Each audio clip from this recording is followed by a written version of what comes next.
So I guess for each of you, you could answer it. Just senior day, last home game, emotions, feel, start and go all the way through. What'd you think?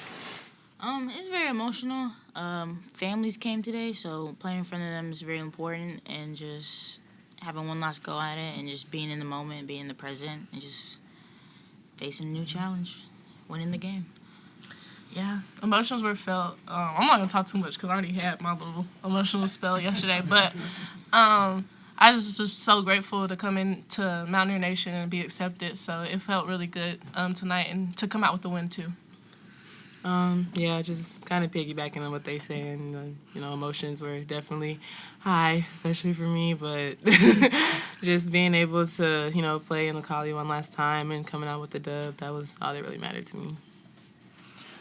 Jayla, you've obviously, 4 years, you've been, so it's almost like you, even though you were a transfer, it's almost like you had your career here. I think this is going to end up as like maybe the second most as far as attendance for the season for our women's program. Can you just kind of talk about how, did you guys kind of notice the crowds getting bigger as the season wore on, and did that ever become a, topic of discussion among you guys at all? Yeah, for sure. I think that, women's basketball is starting to kind of get the light that it deserves, and I think that people are starting to notice it.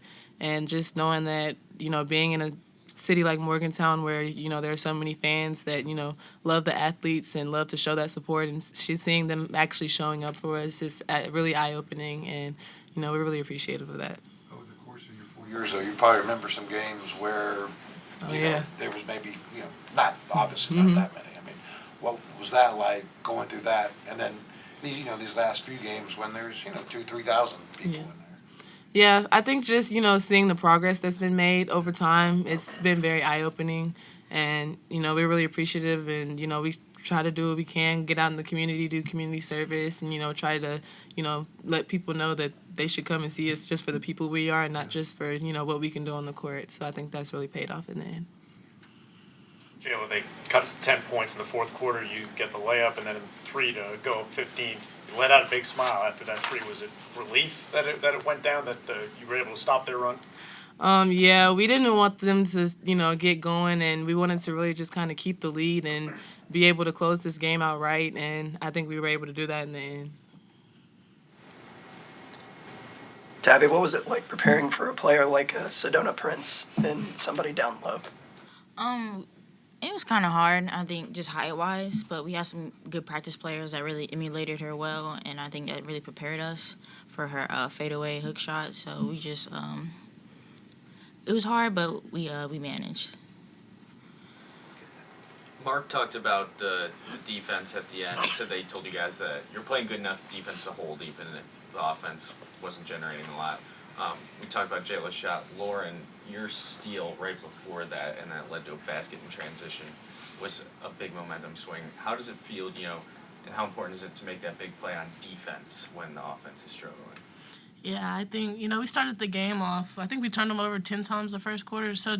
And that's when our offense was flowing. So we know that we have to create offense to our defense. So I was just honing down on making a defensive stop to create that offense. Kind of on that note as well, you all helped TCU without a point for like 10 minutes there in the first half. Are you all aware of that? Is that's kind of building, and then is that something that's discussed at any point between you all?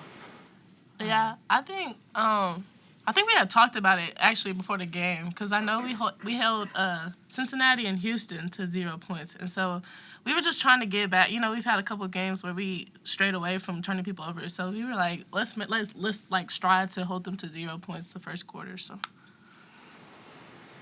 Jayla, what's the moment like for you whenever JJ goes down and, it's your next one up and you got to kind of fill in her role? What was that like? It was scary because I didn't know if she was okay or not at the time, but, just being able to be ready and just making sure that we stayed focused because, JJ's down, so we have to kind of step up and be able to fill big shoes. Jay, was there, last year you guys got to this point and you're getting ready to go into the Big 12 and you guys were basically still kind of a bubble team. This year it's different, right? I mean, you're going into Kansas City, win, lose, draw. You just talk about the differences mentally, being a bubble team as opposed to being a team that, you're going to go to the NCAAs regardless? I think that, we want to be in charge of our own destiny. And I think that, going out every single game and playing like, it could be your last game is just and playing to our standard is what's going to help us get further in the postseason and just not going in and just kind of settling.